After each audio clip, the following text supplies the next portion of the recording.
A história de vocês é incrível, vai trazer muita informação sobre visto EB2, sobre uma família mudando com criança, mas vocês têm muito mais a experiência com viagens até. Conte pra gente quem é o André, a Ana Luísa, o Alex, a Alice. Primeiro, agradecer vocês por todo o conteúdo que vocês produzem, que ajuda demais a gente na hora de escolher. Eu sou o André, a Ana, a gente tem 2 filhos, o Alex, que tem 17, a Alice, que está com 13. Eu sou publicitário, especialista em marketing digital, mas a gente também tem um canal de viagens, né, o Oasis a Bordo, onde a gente compartilha as nossas viagens em família. E eu ajudo muitas pessoas a viajar sem precisar pagar passagem usando milhas. E vocês deram a volta ao mundo, podiam morar em qualquer lugar, por que vocês escolheram vir para cá?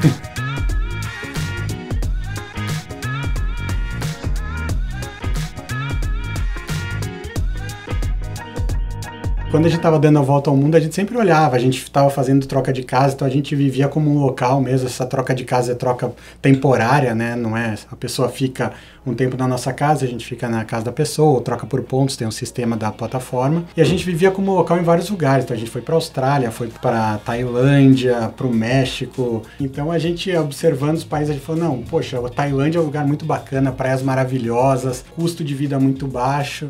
Aí a gente gostou muito também do México, que é um país que é um pouco mais parecido com o nosso, o calor humano. Tá pertinho. Tá pertinho. Mas quando a gente olhava esses países, a gente via que eles eram países que tinham os mesmos problemas que a gente tinha no Brasil. E então a gente ia trocar 6 por meia dúzia, né? 6 por meia dúzia. E foi muito engraçado, a gente saiu da Itália. Quando a gente chegou aqui, a gente falou, caramba, a gente tá em casa. A gente já tinha vindo algumas vezes pra cá. E a gente se sentiu muito à vontade, muito tranquilo, muito seguro pra andar na rua, assim, caramba. Quando a gente chegou, a gente falou, acho que é a Flórida. Acho que é aqui mesmo. E a gente já tinha vindo pra Tampa, mas naqueles bate-voltas, assim, de Orlando, só pra ir no Busch Gardens e voltava pra Orlando. Então a gente não tinha ideia de que Tampa ia ser tão legal.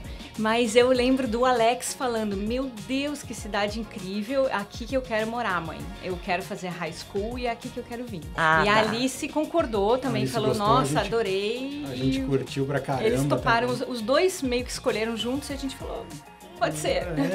Porque a nossa ideia era ir para Orlando, porque todo mundo pensa assim, vamos para ou Miami ou Orlando, né? E aí a gente ficou pensando, poxa, Orlando é legal, porque a gente trabalha muito com turismo, viagem e tal, mas assim, a gente não sentiu aquela vibe de uma cidade normal, assim, isso é muito, muito turístico mesmo, né? Miami a gente tinha algumas questões que a gente não curtia tanto, então falou, poxa, Tampa parece que é tudo aquilo que a gente quer, tá em Tampa.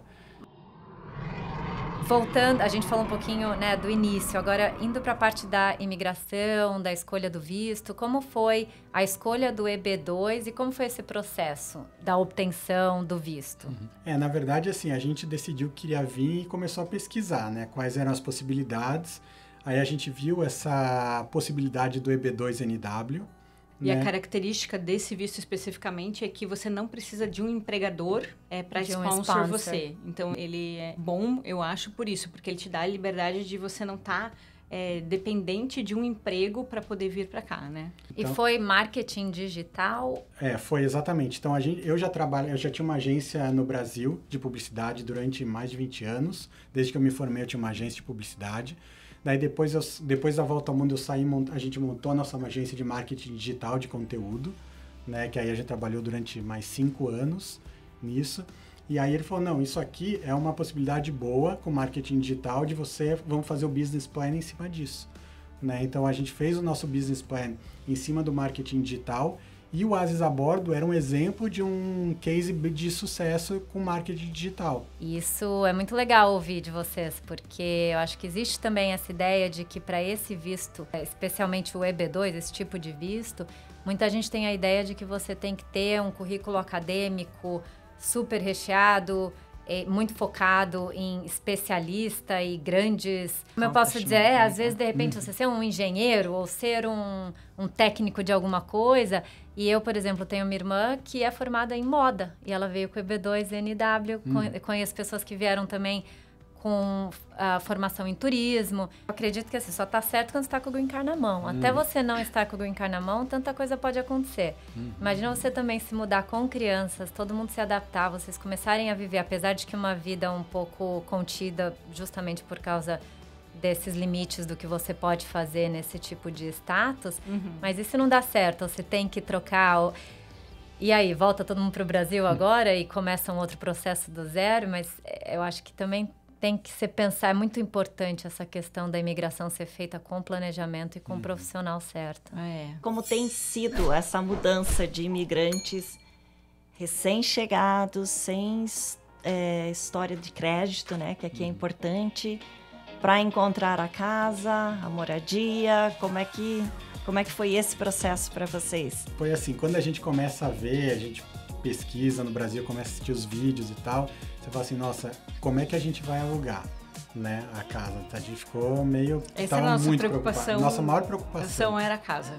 Porque assim, o carro você compra, é fácil, tudo você consegue, mas a casa, primeiro, tem uma questão diferente aqui dos Estados Unidos do que no Brasil, que você não decide exatamente a casa que você quer primeiro ou o bairro, você decide a escola, então depende Para quem muito, é uma família, para uma família, a escola para os filhos, então a gente escolheu primeiro a escola que a gente queria, daí começou a pesquisar, assistimos muitos vídeos de vocês de todas as comunidades em volta da escola, né, que a gente escolheu.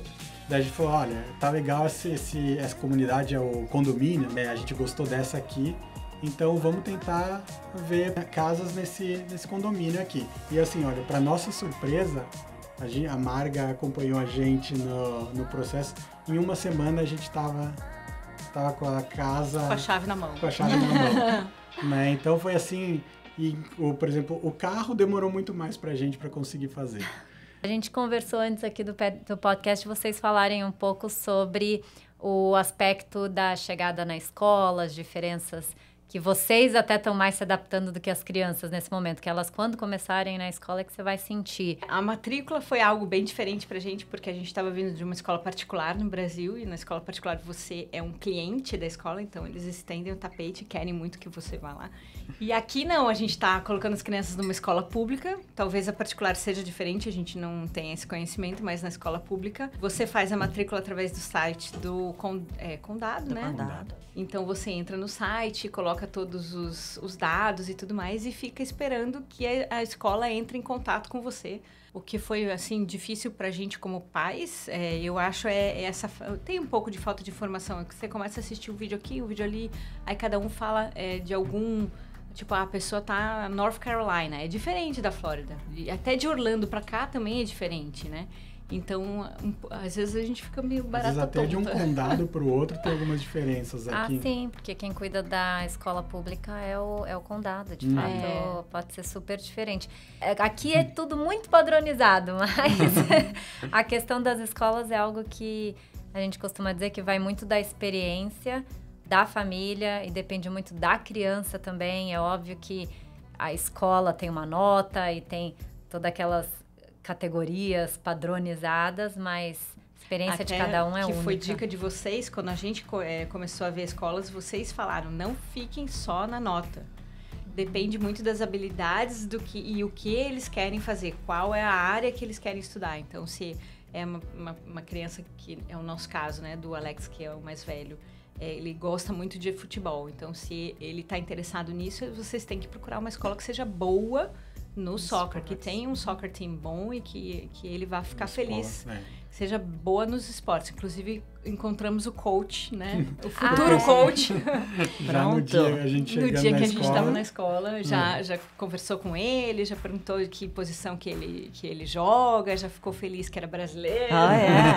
Tem alguma dica que vocês dariam para alguém a respeito do que vocês fariam diferente? Na parte do processo, algumas vezes a gente acabou também tendo um pouco de falta de informação, né? E alguns prazos a gente acabou demorando demais para fazer algumas coisas que a gente não sabia. Por exemplo, você tem 1 ano para entregar a documentação. A gente falou, tá bom, vamos fazer do momento que eles pediram. Mas a gente não sabia que a partir do momento que a gente entregasse, a gente já estava entrando na fila. A gente achou que a nossa fila já estava, digamos, para ser chamado, seria a partir do momento que a gente já foi aprovado, aquela é a data. Não, você tem que entregar uma documentação e a gente achou, bom, a gente foi deixando, porque estava corrido dia a dia, já está aprovado, está tranquilo, e foi deixando. Então talvez isso demorou um pouquinho mais. Uma dica também que eu daria para quem está começando, que a gente acabou fazendo, não é todo mundo que consegue fazer isso, mas que pode ajudar também. Por exemplo, numa viagem que a gente veio abrir uma conta no Bank of America, né? Daí a gente conseguiu um cartão de crédito depois de um tempo.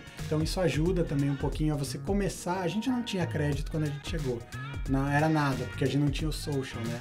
Ainda. Então não criava um crédito, mas criou um histórico com o banco, que agora ajuda a gente também a ter algumas facilidades lá no banco também. De dica, assim, que eu deixaria, além de, claro, se cercar de profissionais que estão já há muito tempo no mercado, que tem já uma expertise, que você tem como, de certa forma, ver que o trabalho deles é sério, porque eu acredito que tem muita gente por aí que não é tão sério. Além disso, eu diria que é persistência, porque a gente não desistiu, teve vários percalços no caminho. A gente, no meio do processo, teve uma tal da RFE, que eles pedem mais cartas de recomendação, mais documentação, né? Que é super normal. E a gente sentiu, meu Deus, né? Nossa, então...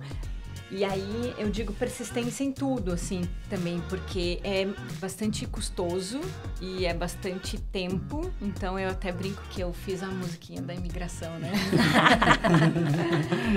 Não sei, vocês lembram? Uma música bem velha. It's gonna take money, a whole lot, plenty of money. It's gonna take time, precious time.